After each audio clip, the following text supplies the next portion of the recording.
Okay, what happened on this date a year ago? Funny you should ask, because I just happen to have this little piece of video ready to go for you. It was Game 7 of the Eastern Conference Finals. Raptors 90-88 after the Kawhi Leonard first 2 attempts at the line with about 11 seconds left. Kawhi made 25 of his last 27 free throws, but watch Jimmy Butler. Oh, we're going to tie it up, are we? We tie it up. Look at Raptors fans. Absolute disbelief. No, this is not happening. Game tied at 90. 4 seconds left. Raptors inbounding. Kawhi, what's he going to do? Just that. Man of a few words, speaking with a bucket. How many times did it bounce? 7 for Game 7. Second game-winning buzzer beater in a winner-take-all matchup since somebody named Michael Jordan did it back in the 1998 finals. We have got Joel Embiid in tears. Want to know how it sounded 1 year ago? Well, Raptors won it. 92-90. Take a listen. It's off to Leonard, defended by Simmons. Is this the dagger?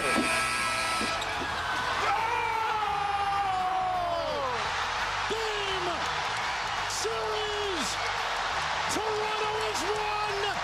They get it to Leonard, drives right, down to the baseline, fall away for the win. Got it! Danced on the rim. It hit 4 rims and went down. I think it bounced more than that. Kawhi finished that series with 243 points, third most points in a playoff series since the ABA-NBA merger. And we're joined now by a man who maybe had the best view of that shot. It is Raptors guard, and this is important, Rockford, Illinois native, since we grew up very close to each other in our little hometowns. Fred VanVleet. It's good to see you. We're gonna talk about that shot in a moment. First, how are you and your family? We're doing good. We're doing good. Making the most out of a situation that everybody's dealing with. But for the most part, everybody's happy and healthy, so I have no complaints. Happy, healthy, but how are you balancing it? Because your youngest will be 1 soon, and you also have a 2-year-old. So how is that working in your house right now? It's been a challenge. I mean, we're young parents, so it's not a fairy tale by any means, but we're making it work. We got the energy for it, and it's a huge blessing to be home. As you know, I'm not home for a lot of things, so right. It's cool to be home all the time. Not much sleep, but I'm used to it. So you're home. You're actually in Rockford right now. How are you staying ready for the season from there? I got stuff here at home to work out with. Just trying. It's really mental more than anything. Trying not to check out. But I got the resources I need to work out, and the league and the union and everybody's team has done a good job of giving people as much freedom as possible while also making sure everybody's staying healthy and safe. So just trying to be as comfortable as possible, but also keeping in mind that we could very potentially have the rest of the season to finish. But how is this going to work? Obviously, Toronto, different country. How is it going to work with you getting back to your team if you are at home right now?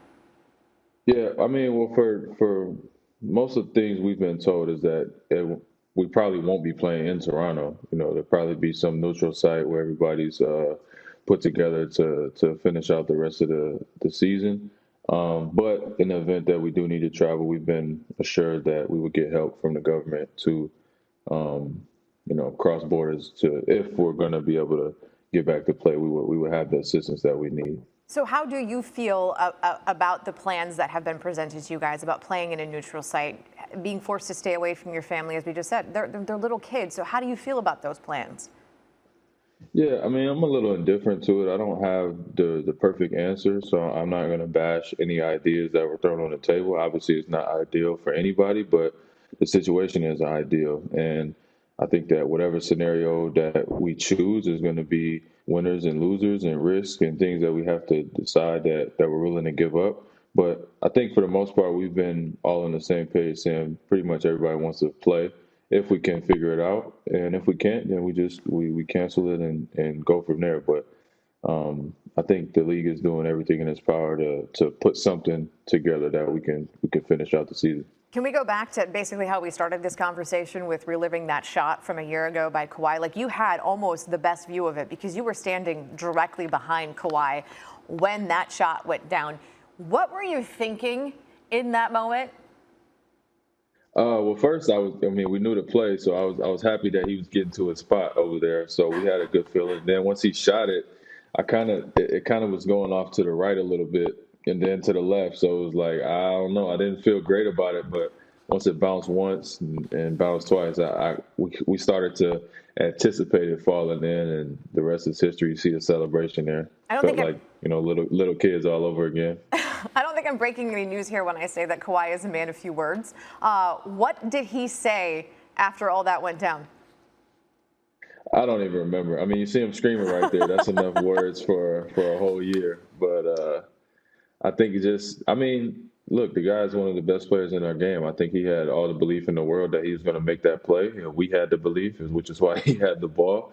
And, we were just happy that he was on our team and he knocked it down and we were able to advance on to the next round. All right, let's give our hometown area a little love right now before we have to say goodbye to each other here. I know you're trying to eat healthy and stay ready for the games. There's a lot of home-cooked meals, but not everyone can cook 3 meals a day all the time. So where are you ordering out from right now at home? We've done some beefaroo. We've done some Rosati's, Marciano, some of the pizza places out here. Rosati's pizza is so good. We're doing a little bit of everybody. I had to put together a list of all the small businesses that need some help right now, but I'm mindful that everybody is taking a hit and trying to order some meals from these places when I can. Do me a favor, Fred. Go get Sam's Pizza for me, and then just let me know how it is. Absolutely. That'll make me happy. All right. Thanks for watching ESPN on YouTube. For live streaming sports and premium content, subscribe to ESPN+.